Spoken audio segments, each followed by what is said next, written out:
AFD une première.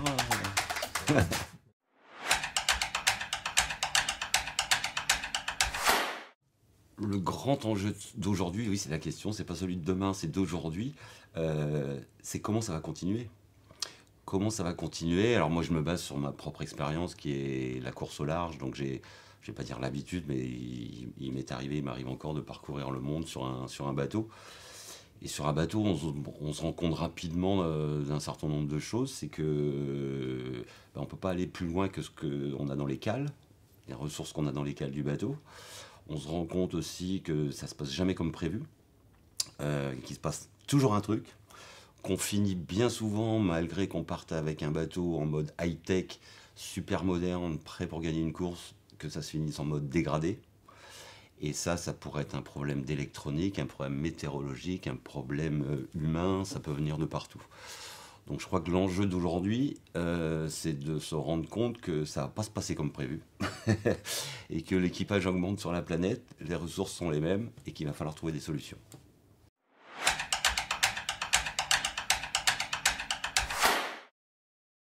Qu'est-ce qui change en mer? C'est très difficile comme question, parce qu'on peut avoir une eau très bleue, très polluée, et une eau très marron, très propre. Donc c'est compliqué.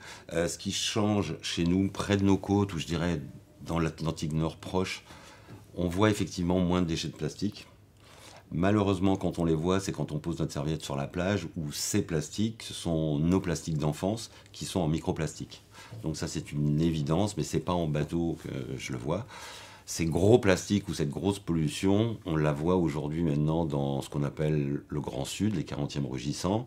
On les voit en Atlantique Sud en remontant parce que le développement de l'Afrique, Amérique latine, donc les plastiques sont là, donc ça c'est très visuel. On voit en mer, ce qui nous rapproche beaucoup de la vie terrestre, cette augmentation du trafic maritime mondial. 90% de nos marchandises sont transportées par la mer.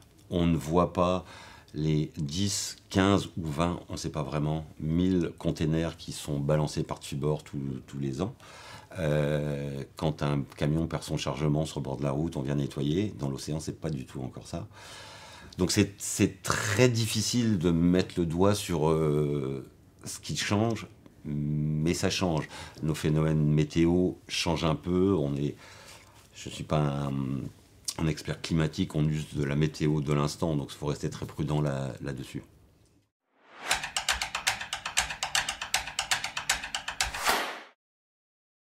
Pourquoi on n'agit pas assez?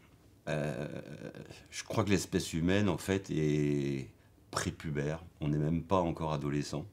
On est sorti de la cour de l'école où on avait plein de jeux, c'était chouette. Et on arrive là, au collège, dans un nouvel univers.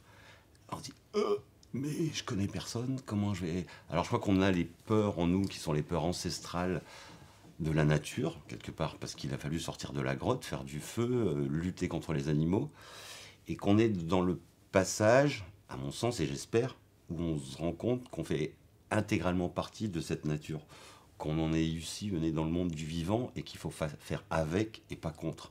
C'est aussi une expérience maritime, c'est-à-dire que en mer, les forces en présence, les éléments, ils sont toujours plus forts que nous. On peut être un rugbyman de 150 kilos ou une jeune fille tout à fait dans le gabarit normal, on va dire. De toute façon, les forces en présence sont trop grosses.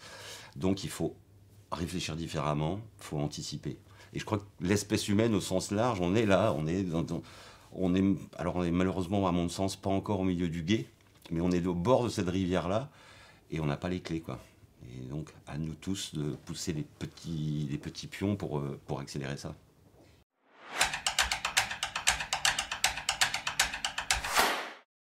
Alors moi, mon parcours, il est... alors je viens du Far West, je viens de la Bretagne, un territoire qui est intensément lié au vert et au bleu, puisque avec 2700 km de côte et de la campagne, on est empreint de cette nature-là, je suis issu de ça. La compétition en voile a été l'occasion d'en faire un métier, de vivre, comme tout compétiteur, de sortir des choses de soi qui sont pleines d'adrénaline. Mais c'est passé aussi un moment par un constat, qui ont amené quelque part une perte de performance et un questionnement sur mon propre métier, ma propre façon de faire. Faire des bateaux qui vont de plus en plus vite, c'est génial. On s'éclate, on a des compétences diverses et variées, on pousse très loin le bouchon, mais au final, aller de plus en plus vite, si c'est pour aller dans le mur, c'est pas intéressant. Donc ça me rendait contre-performant dans ma propre discipline, mais qu'est-ce que je pouvais faire? Alors, à côté de mon métier, faire du bateau, je sais en construire. Et les marins de course sont un peu comme les pilotes de Formule 1, ils connaissent un peu la mécanique. Et c'était de se dire, mais les matériaux qui sont utilisés sur nos bateaux, pourquoi ne pas regarder la nature différemment, qui sait, elle, faire tenir des arbres, tenir des herbes, coller tout ça, enfin, et pourquoi ne pas essayer de réapprivoiser tout ça et d'être pour les bateaux du futur et des tas d'applications, parce que quand on parle bateau, on parle plastique, en fait.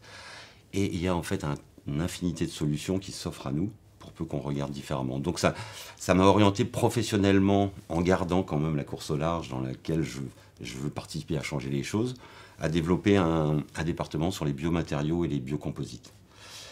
Et dans un deuxième temps, puisque tout est lié, l'humain avec son environnement, ça a été, alors au-delà du professionnel stricto sensu, c'est de créer au sein de notre entreprise, qui est une petite entreprise, un fonds de dotation qui s'appelle Explore. Et là, on rentre dans l'intérêt général. Mais c'était un questionnement avec ma compagne et associée Sophie, de dire quel est le rôle de l'entreprise aujourd'hui dans son écosystème humain et citoyen. Il est plus que juste, à notre sens, embaucher des gens et leur permettre de vivre. C'est aussi s'intégrer et participer à l'innovation sociale autant que technique.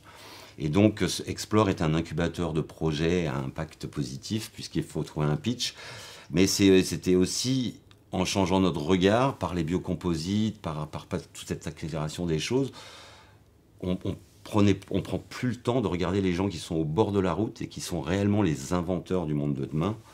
Ça me reportait à mon propre passé aussi, parce que ça fait 40 ans, la course au large n'était pas un sport, notre avenir c'était plutôt celui de clochard des mers, enfin, dans l'idée de nos parents. Aujourd'hui, il y a des centaines de milliers de personnes qui sont à nos départs de course. Donc l'ambition d'Explore, entre autres, en plus d'offrir nos infrastructures, nos ateliers, etc., pour être dans le faire et développer des techniques, c'est de mettre en avant ces gens-là pour inspirer, pour dire, à mon sens, que les héros de demain, les gens que je voudrais qu'ils soient adulés, c'est ces professeurs nimbus du vivre ensemble de demain. L'exploration telle qu'on l'a connue au cours des siècles derniers, elle est pour moi terminée. Plus de ressources, plus de richesses, aller sur Mars, habiter, c'est de la science-fiction. C'est l'exploration de demain, c'est comment on va vivre tous ensemble. Et c'est là où les ateliers sont intéressants, où le faire est intéressant, et où on se rend compte que certes la technique aidera, mais la technique ne sauvera pas le monde. C'est la façon dont on l'utilisera et c'est l'usage qu'on en fera et la façon dont on l'intégrera dans les écosystèmes locaux des différents pays du monde. On ne pense pas pareil en Afrique qu'en Amérique du Sud, qu'à Concarneau en Bretagne. On a tous à s'apporter, mais on n'a rien à s'imposer.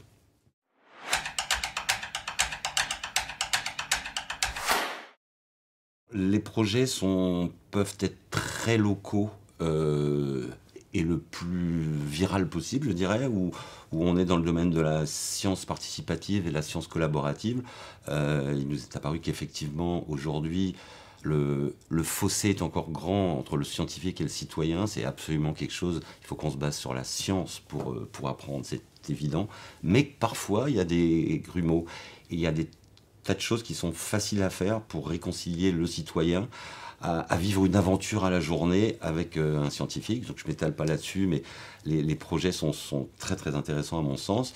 Et on part autour du monde, sur tous les continents, avec des expéditions comme le Low-Tech Lab et Nomade des mers, qui est le bateau, le porte-drapeau et le bateau de laboratoire, sur le constat très simple de Corentin de Châtel-Perron et de toute son équipe. Une bonne partie de l'humanité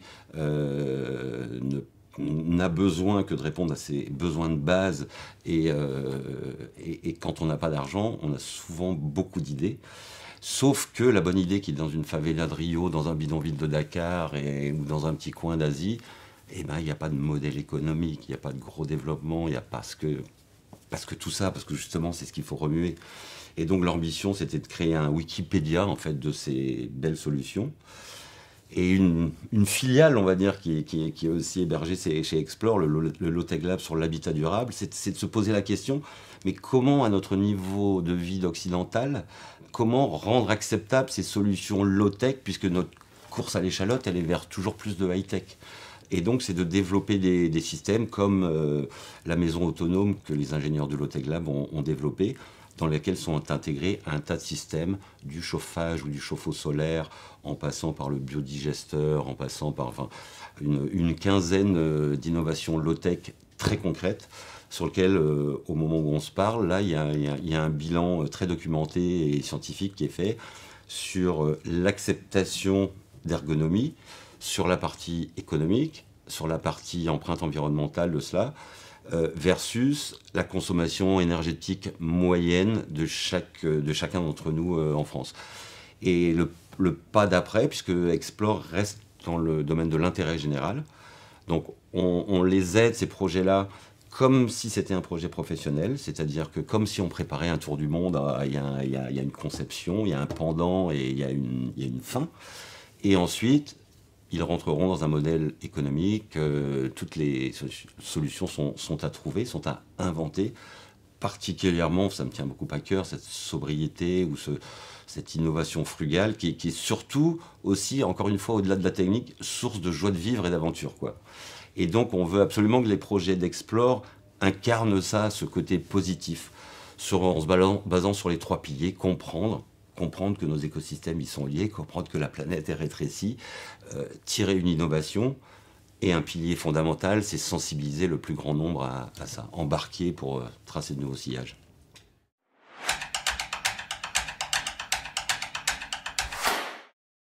C'est aussi une grande question pour moi, parce que ça représente une partie de ma vie, de mon métier, avec le distinguo, je dirais, entre le sport et la compétition. Le sport, c'est bon pour tout le monde. Sans parler de mon propre sport, le football, pour moi, est le sport le plus merveilleux. Moi, je faisais du foot avant de commencer la voile. Et on peut avoir dans le football le meilleur comme le pire. Dans n'importe quelle favela, au bout de désert, au village, au bout du monde, on peut faire une partie avec les gamins en tapant dans une boîte de conserve. Et on voit bien, à l'opposé de la chaîne, les excès qu'il y a dans le sport business. Donc, je pense que le sport, alors je vais parler plutôt moi le sport nature, et on voit aujourd'hui qu'il y a un appel d'air vers retrouver l'élément. Et c'est là, j'ai plus de questions que de réponses. Je pense que évidemment que c'est bon de faire du sport, évidemment c'est bon de se promener dans la nature. Il ne faudrait pas que la nature devienne un lieu de consommation du sport. C'est-à-dire que le sport fera partie d'une de nos révolutions intérieures. Comment on va le gérer? Est-ce que les gros événements sportifs de l'avenir ont-ils un avenir? Effectivement, le sport a un avenir, mais l'événementiel, toutes nos façons de faire du monde d'aujourd'hui sont à remettre à plat. Donc, on peut être plus ou moins radicaux, mais par la force des choses, il le faudra de toute manière.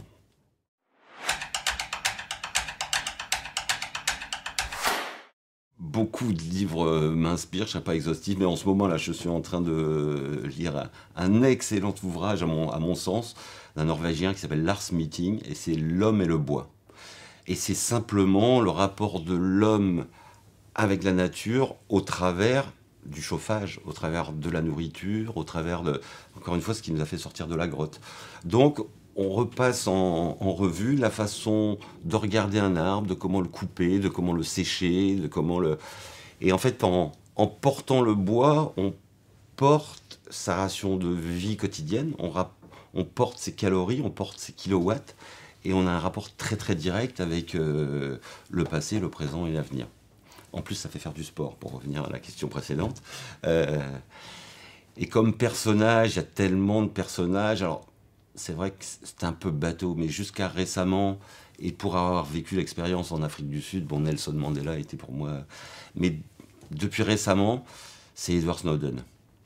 Au travers du film d'Oliver Stone, je crois, parce que alors j'avais lu, évidemment, mais j'ai découvert l'humain par le film. Et ces lanceurs d'alerte-là, ces gens qui ne peuvent pas se lever le matin sans se dire ça peut pas durer, qui remettent en cause toute leur vie, un anonyme qui avait une situation confortable, tout pour continuer, pour moi c'est un héros. C'est un héros des temps modernes et je le trouve formidable ce type-là.